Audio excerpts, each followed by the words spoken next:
Okay, right.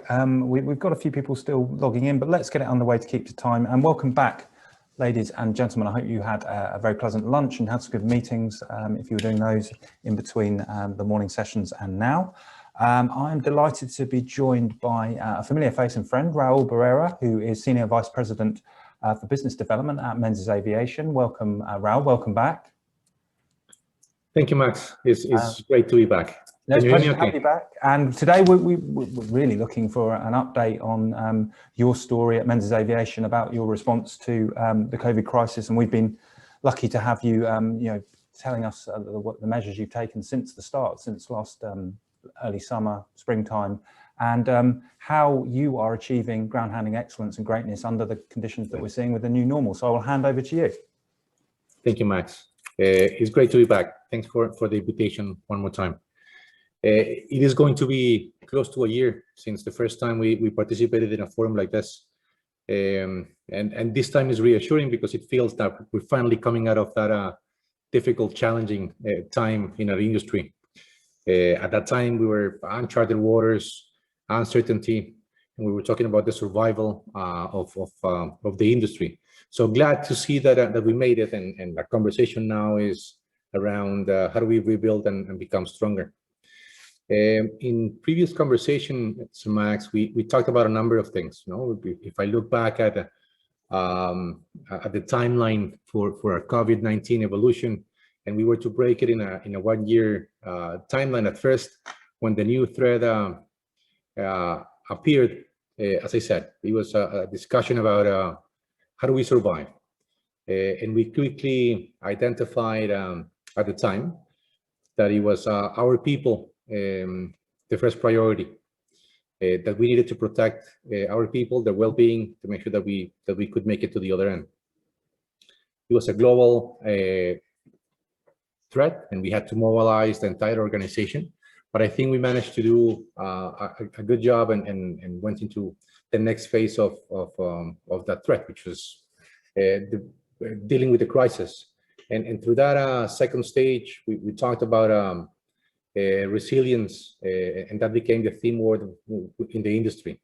It was about testing our capacity to recover quickly from difficulties, to evaluate how tough we were to deal with that situation.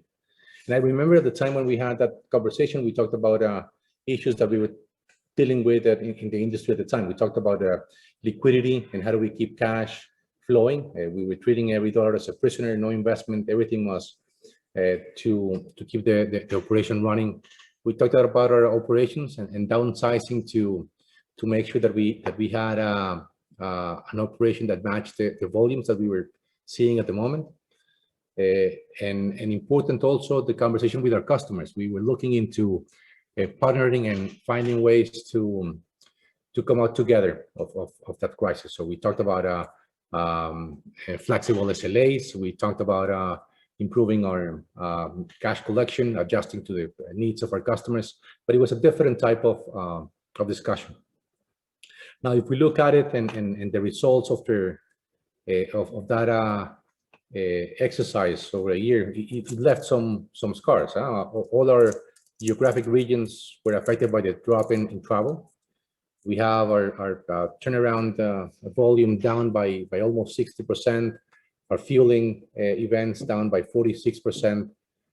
Cargo, which we performed well in comparison to the rest of the business, still fell by about 18%. So it was all over the business lines a difficult year.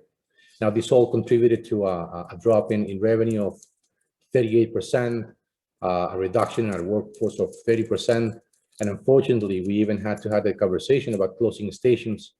And we had to close operation in about 15 of them in a global basis. So by no means it was a difficult year.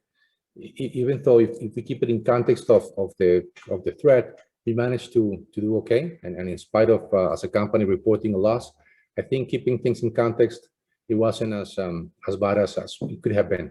And we have to thank our employees that remain committed to the job. And also, of course, the support from the governments worldwide. with the different teams that we're putting in place to keep our people engaged and working. And now that we are coming out of this dark period and engaged in the new normal, we're talking about reconstruction and how are we going to deal with the new stage of this cycle. So after travel restrictions, which are still in place and affecting our business, are winding down along with the government support.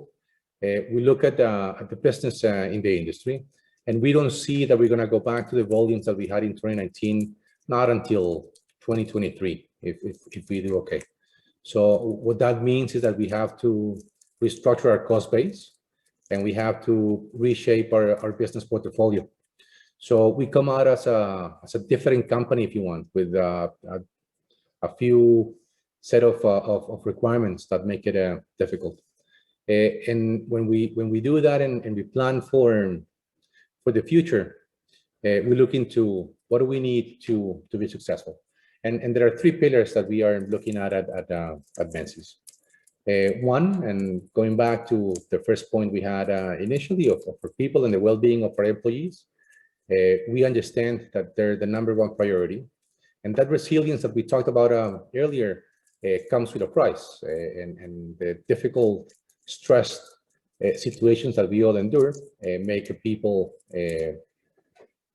go through different times. We are a people-centric business, and we have put people at the heart of the company. So it is very important that we have the well-being of our employees at the forefront of our initiatives to recover. The second pillar for us is efficiency. We believe with this challenges come a number of opportunities. One for us is the opportunity to be greener and implement a revision of our GSC fleet and be more environmentally friendly.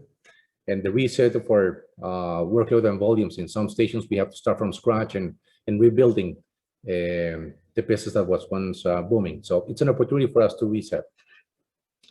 And the third pillar, and I'll talk about those in detail as we go through our exercises, is flexibility. That comes in two sides, one internal and one external. Internal, we look at the operational readiness of the company, being the right size and serving a business that is attractive for our strategy, investing in tools and equipment to be ready for when the business is back. And external, in dealing with our customers. No longer we're having the conversation about the flexibility on the SLAs or the price adjustments.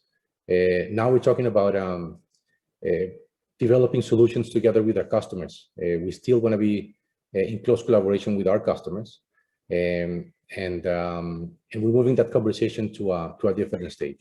So we're getting ready for all that. I have a few examples that I wanted to share with you and my colleagues in the industry, and I'll go through a couple of those as we go through. So well-being being the #1. We recognize the human impact of the lockdown, the employment threats, the uncertainty that we all had, and we care and look after the well-being of our people. We hear that they have to say and ensure that we are and they are safe, our employees at the stations. And we are putting in place the mechanism to help support our teams. One key example is the well-being hub. It is an internal collection of resources that we're putting in place to ensure that we provide our employees with the levels of support. Everyone is dealing with the many worries of the new normal, be it working from home or being furloughed or exposed to COVID and others. We want to provide a guide to manage those common challenges that can make life feel difficult. Stress, anxiety, feeling alone. We care about our people, and we think that by being able to provide this channel, we're facilitating the return to normal. So one important key element of our strategy is making sure that our people are doing okay. And we do this in a number of ways. We look at the mental and emotional well-being of our employees, the physical well-being, social well-being, and we have country-specific resources depending on the locations where our employees are, so they can access and find ways to find that support. Being in this situation, working from home and isolated from a lot of the other colleagues, we have noticed stressed in our resources, and I think it is important again that we provide that avenue to provide some relief. At the same time, as a separate initiative, I think it is important that we take and the opportunity to celebrate our success. Recently, for example, the International Women's Day, I think it provides us with an opportunity to celebrate what we're doing and promote gender equality and consider what else we can do to be a better corporate citizen. It is all about our people in a nutshell. We nurture and empower the people to get the best out of them, and we want to think that if they deliver, then we in the company deliver as well. So that mindful notion of being there for our team and our employees on a global basis is what driving a lot of the initiatives and the first pillar for us to be successful as we come out of the crisis. Now, coming back, no one is prepared to deal with the circumstances that we have. One of the things that we are doing is revisiting our leadership training programs, and we're putting together a program, Leading Leadership, for our most senior leaders. And the idea is that all the station managers for all the stations around the world complete this training in 2021. This is in addition to the regular training that we have on safety, risk management, and so on. So giving our supervisors and the team that leads the rest of the organization with the tools to manage what we were not familiar with. I think this is a step in the right direction. There are a few things that we have put in place to support our employees. Dealing with the crisis in the UK, for example, different industries, the groceries and retail, ASDA, they had a lot of work dealing with the lockdown, but had no people. We, on the contrary, had a lot of people, but we had no volume. So we coordinated together a program by which our employees would work temporarily for ASDA, and we guaranteed their workplace at Menzies during the transition and while volumes returned. So providing customers, our employees, with a way of dealing with the situation that was dealt at the time. We also implemented Flexi Furlough, a program in which we had people coming back to the operation 1 or 2 days a week, ensuring that they remain engaged, that we kept in touch, and the skills up, supporting, again, being ready for when the business needed those employees back. So a number of initiatives aiming at keeping our employees happy, engaged, and with resources that would allow them to deal with the difficult situation that we were experiencing. That covers that first chapter that we had in mind, the well-being of our employees. Now, coupled with that, efficiency comes into place. We know that this is a different business. Nowadays, with the pressure of operating in a very competitive market, we know that there's a conflicting goal between customers and service providers of on the one hand, lowering the rates, and on the other one, trying to be profitable. We believe the way for us to maintain profitability is to drive efficiencies from within the operation. And one way of doing that is to invest in the equipment and technology that will make us better. A couple of examples that we had that I wanted to talk about is our move to or the investment that we're putting in place in electrical vehicles.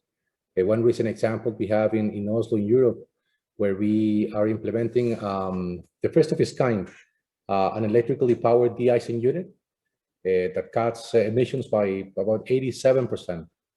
It is the first of its kind, as I said, and it makes a significant step forward in our sustainable initiative to go green. We aspire that by year 2033, the company is going to be carbon neutral, and putting in place this type of initiatives is a step in the right direction. If this pilot is successful, we'll be able to have one of our stations at a 97% electrical, and it's a further proof that this type of transitions can be done successfully and eventually lead the way for the rest of the stations around the world. So we're watching carefully the developments in Oslo as one of the first, one of the stations that have the most advanced deployment of electrical vehicles. At the same time, and again, thinking of technology and innovation, we want to invest in the rollout of speedier solutions for the technology that we have in place, cloud-based technology, and we're deploying faster and at a rapid phase. Jet fuel QC for our fuel farm management, QT and I6 for into-plane EVs in collaboration with our business partners, rolling out these initiatives that again lead or allow us to be more efficient and again provide customers with a better service at a competitive rate. Last, on efficiency also, I think it's important to highlight, we just recently ran another pilot in one of the stations in the US, Smart Drive. I think this is something for us, as far as we know, unique to the company in the industry. It is easy to fall into bad habits when driving in the airfield, when we don't have the same requirements or conditions that we have on the street. But we cannot be complacent that we have introduced a new technology that it was originally part of the logistics industry, but it's helping Menzies drivers in some of our units to keep a better check on driving behaviors. So Smart Drive is a system that integrates with the onboard computer in any vehicle. It helps us monitor speed, and it provides video recordings, forward and rear views, as well as inside the cabin. And it alerts us of every infraction, whether that's a hard turn, speeding, or perhaps a missed stop sign. If a seatbelt was not worn, it's also highlighted in Smart Drive. It is not unique to our industry, but we're using it widely in a number of stations. And right now we have deployed that functionality on all our fueling trucks. We hope that we can continue the rollout and implement on our de-icing tanks, hydrant trucks, and buses and vans in the network. So again, something that we have taken from another industry and implemented it on our side to provide better visibility into the way we operate our business. So those are the type of investments that we have in our business to help us deal with the recovery to the new normal. When we look at flexibility and how do we keep our business agile, we are taking a number of initiatives over to the field. On the one hand, we're moving all of our trainings to online platforms. We're setting up an infrastructure to deal with remote learning. We don't think about this too much, but in reality, this means that we have to set up and feed our stations with audiovisual equipment in around our 200 plus stations. So major engagement in the right direction to support online training. At the same time, we're also speeding up the rollout of RSMS to allow capturing of information on the ramp directly by our employees. And last, and again, as I think we all are doing in the industry, we're embracing collaboration and innovation. In our company, we use Microsoft Teams, and we encourage our groups to create teams and channels to promote communication and interact differently rather than relying at 100% on emails. So foster collaboration, that's a key element on the way we're doing business nowadays and moving into the future. I think it is important that we talk and spend a bit of time in involving our customers. So flexibility and the way we collaborate with our customers, from cost savings in the existing contracts to starting up new operations and handling additional volumes. We have supported our customers' operations across the world. We think that our relationship have never been so important as they were in 2020. As we emerge from the pandemic, we believe the strength of our customers is what's going to drive us all out of this situation.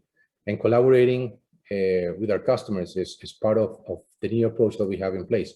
We want now to move into a more collaborative approach and be part of the design of solutions as customers move out of this crisis. What we noticed in 2020 is that some of our customers, they did some selective insourcing, and as a result, we took or they took some contracts in-house. This is in an attempt to allow their general workforce to have employment with the airline, and as a result, we lost some business. But what we're seeing in 2021, this is different. In contrast to that trend of insourcing, we are experiencing a wave of outsourcing opportunities. We're working in the industry nowadays with 4 or 5 large opportunities at the moment for outsourcing, and we have a pipeline for the rest of the year that indicates that we will continue experiencing these opportunities. Now, what we're doing different, and as I mentioned earlier, is trying to be part of that solution from the beginning and do an early collaboration. And as an example, we're working with a large customer in the region, and what we're doing is exploring best practices from around the world, in particular low-cost airline handling in Europe, and trying to design a customized framework to bring those best practices over to our operation in the Americas and to outsource a major operation at one of their hubs. This is, of course, only possible building upon the early success in other parts of the world. But by having this conversation early and identifying the possible obstacles early, we help in designing the solution that is quick to market and has a higher chance of success versus previous opportunities where we only had an opportunity to participate in RFPs that usually come with a compressed timeline. So again, early involvement, helping our customers from the start is a different way of doing business, and I think is in support of remaining in close collaboration. Similar to early involvement, we're looking with customers and developing new solutions and stretching the traditional role of ground handling providers. As one example, with the emergence of air cargo as the silver lining of a year full of challenges, fueled by the lockdown, perhaps the Amazon effect, we're noticing the ever-increasing importance of the domestic cargo networks. This is a business where we, as ground handlers, don't participate very often, but as the industry moves in this direction and creates these new needs, we have to work with our partners to develop those solutions. That domestic cargo network is one of the examples. We're working with a business partner in the region to better utilize the space in the planes to move parcels and small shipments within the country as part of that domestic network. It is part of a recent trend, and it shows how we, joining forces, can customize and adapt to new requirements and put together new businesses that are for the benefit of countries and customers in particular. And we continue working on a number of examples that are driving the business moving forward. I mentioned that initially, unfortunately, we had to close about 15 stations as a result of the pandemic and downsizing an operation to the new volumes. But as we come out of this difficult situation, we also encountered new opportunities. One particular example, together with a major customer in Canada, we're taking on the opportunity to expand our operation, and we're opening 6 new stations providing ground handling service. This is also in addition to major outsourcing opportunities that we have taken with customers in other regions of the network. In Australia, we opened the new operations in Baghdad, in Pakistan. So as a result of this planning of the new normal, the opportunities are also coming our way and are presenting us with an opportunity to grow our business. So that's what we're looking forward to 2021, recovering our business and slowly building back to what we had years ago. I want to close with a couple of comments. We have an aspiration. Our company is about 200 years old within the next 10 years. And as such, we want to act ethically and responsibly. We have ambitious goals around the environment, safety, people, and promoting being a responsible corporate citizenship. We know that we have to think long term, and as we come out of the crisis and plan for the new normal, we also have to keep our eyes on the long term price, and that it is again planning for being a better part of the industry and dealing together with all the customers as to how do we do better in years to come by. In closing, if we were to think of what are the lessons learned of this difficult situation, I found a quote that I think is relevant for what we're looking at right now. Life is governed by cycles and by change, and sometimes you're up and sometimes you're down. And I think this is the time when we prepare to go up, hopefully again. We went through a dark period, and we're coming out, we believe, stronger, and we look forward to taking advantage and enjoying of the discipline and the good work from our team in keeping us afloat and coming out of this difficult crisis. I close my participation with that comment, Max. Again, I thank you for the opportunity of keeping this forum alive, to allowing us to collaborate, to participate of the industry, now more than ever, with us not being able to travel or participate of live events. I think this is a good opportunity for us to understand how we all are dealing with the current situation and learn from each other and remaining in business together. So thank you again. Thank you very much, Raul, and the pleasure's ours, and thank you very much for contributing on an ongoing basis, and to everyone for taking part in the conversation over this morning and the next couple of days. Some really interesting thoughts there, and innovations and strategies that you're deploying at Menzies. If you have a question for Raul, we've got a few minutes to take them, so if you want to drop it into the Q&A forum at the bottom of your screen with the two speech bubbles, then just put it in there and I will ask it over to Raul. The piece you began with, obviously a central strand around your people and the passion that you want to tap into. Can you explain a bit more about how you would expect to see that translate into performance advantages? What we're noticing, Max, is that we were stretching our people thin. I'll give you an example. In LAX last year, we were going through a peak in COVID and amounts of cargo that the station had never seen. We were also dealing with an epidemic of COVID, and a few of our people were down sick. Again, stretching our resources thin, but the commitment from everyone was exemplary. What we said earlier about being proud of the commitment of our people is true. But in learning that, we knew that as the employees give, we need to give back.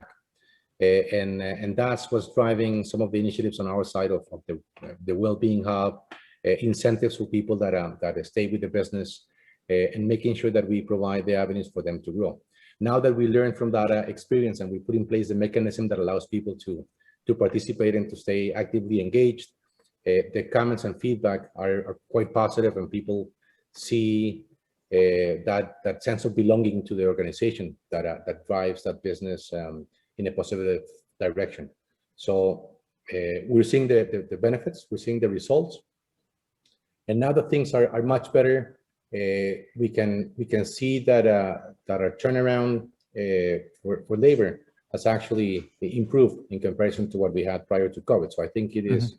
It is a good testament of those initiatives paying off. Okay, interesting and you read around the topic, and that is certainly the evidence that a more engaged workforce is safer, more productive, gives better customer service, and it really does translate into a performance difference. Absolutely. Absolutely. Just on moving on, you mentioned on a little bit later on talking about those collaborative partnerships with customers. I mean, what are you, I guess, the terms on which you enter those agreements? Is there a lot of trust involved, or are you looking for assurances about the partnerships, being over the duration, and that you would be their appointed partner in return over a long period? So I guess, how do you enter those collaborative arrangements? Is it on a very much a trust basis, or are you looking for real clear assurances that, you know, and that Menzies will be a chosen partner in return? Yeah, look, I think is refreshing. In the industry, we complained a lot of the times that our business was becoming a commodity, and it was price the only driver in making decisions for some of our customers. I think we have seen a bit of a change in that one, and now we're looking into providing feedback into the sourcing process, whereby we can suggest having long-term engagements, and rather than going in a 3-year contract, we think of 5 years, with quite some good responses from our customers. Being able to plan for a longer period allows us to defer our investments and be able to provide better rates to customers. We have a couple of engagements materializing as of now that are on the back of that type of collaboration. Trust, being able to have a voice in that negotiating table, defining a solution, and I think at the end it's all for the benefit of the customer. So I think, and hopefully that will be the case as we move forward, that price is no longer the one and only driver in making decisions, and that we can contribute and participate of that process early, so we have other attributes being part of the selection of business partners. Yeah? Thanks, Raul. I had a question come in from Luis Ramos, who's asked, could you kindly go into more detail about your RSMS mobile and VR headsets and what impacts and improvements this has had on your operation? Yeah, VR headsets, and we see it live. We have a couple of modules in a couple of stations whereby people use the Oculus VR with the software to train on pushbacks in handling an operation what is closest to being live. It is in full rollout, and I think we will see more and more as time goes by. I've seen it working quite an interesting and innovative approach, and it's again the next best thing to being able to do online.